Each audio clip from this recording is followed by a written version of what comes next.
In this video, I'm going to be showing you some products from the PK component series. PK components are essentially new operating modes for the Korg pad control.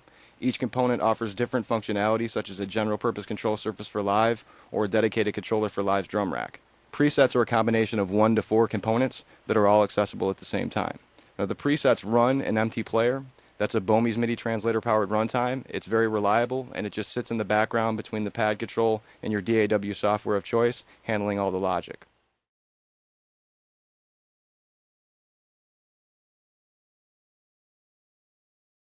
All the components in the general collection use the same transport controls. You have play, stop, record, rewind, and fast forward.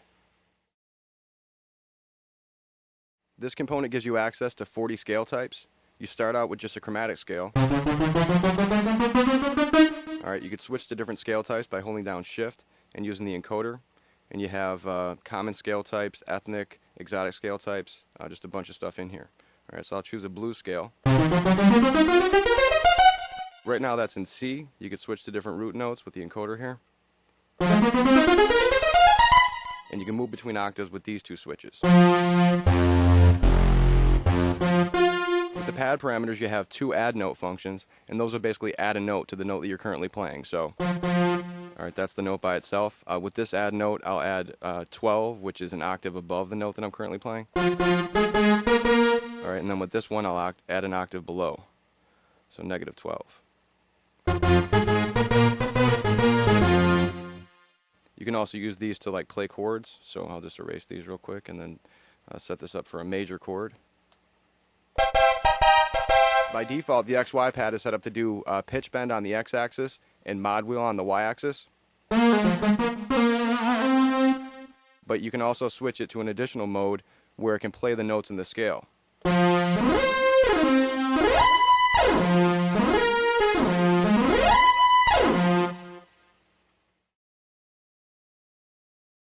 This component gives you access to scale tone chords. So with the bottom 7 pads, you can play the chords.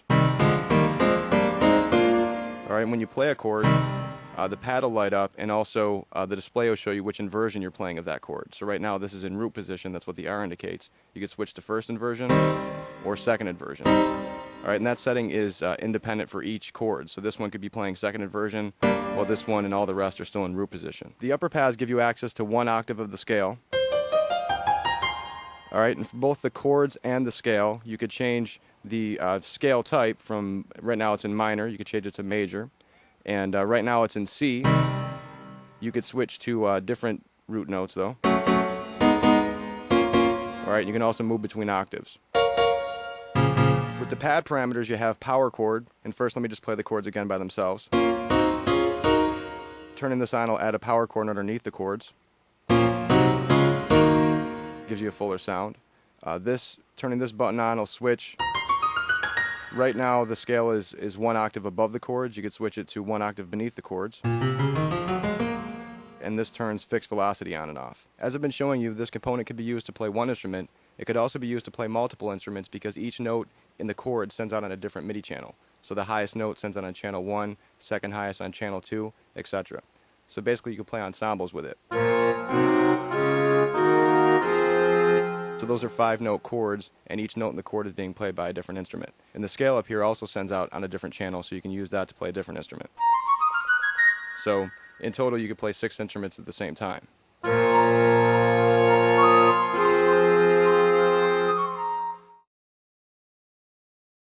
This component is set up for playing or strumming chords from the XY pad.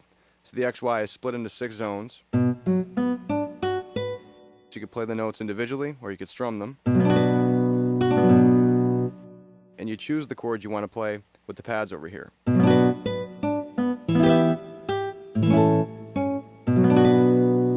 Right now this is in C minor. You could switch to different root notes with the encoder.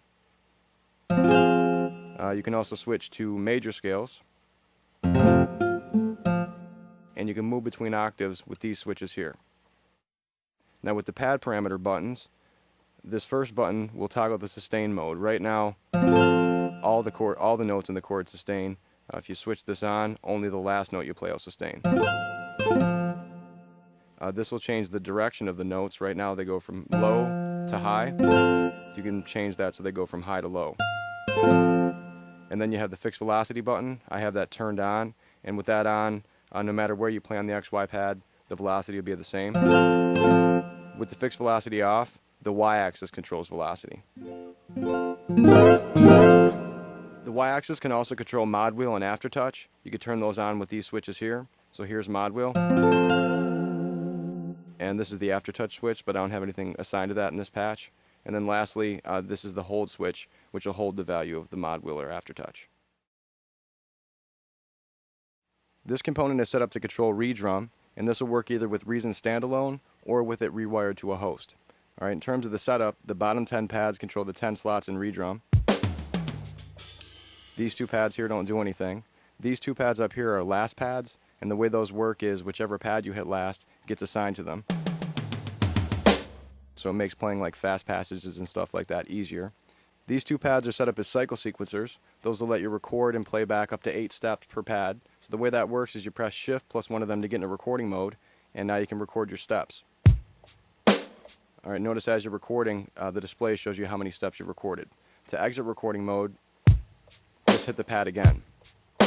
Alright, so now once you have this, you can embellish with the other pads.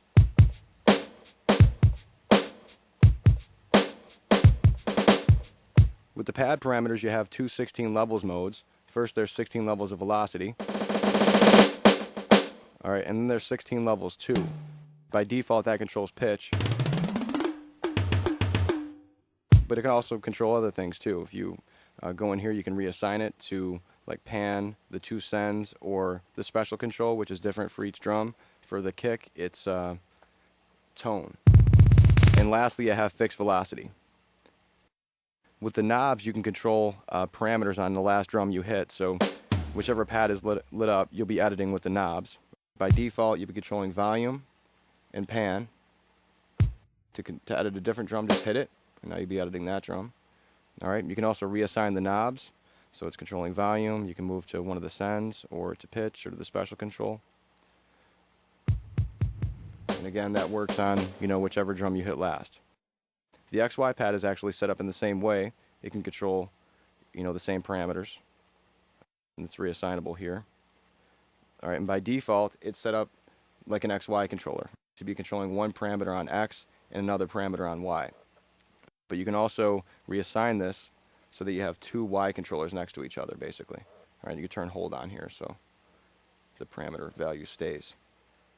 With the encoder and these two buttons, you can navigate around. I'm in the browser right now. I can open folders or close folders. Move down here to the folder I want to open and audition some sounds. And then when this button, it's enter, and that'll load the sound up for you. The encoder also has an additional function. You can switch it to plus and minus, and that'll adjust the tempo in Reason.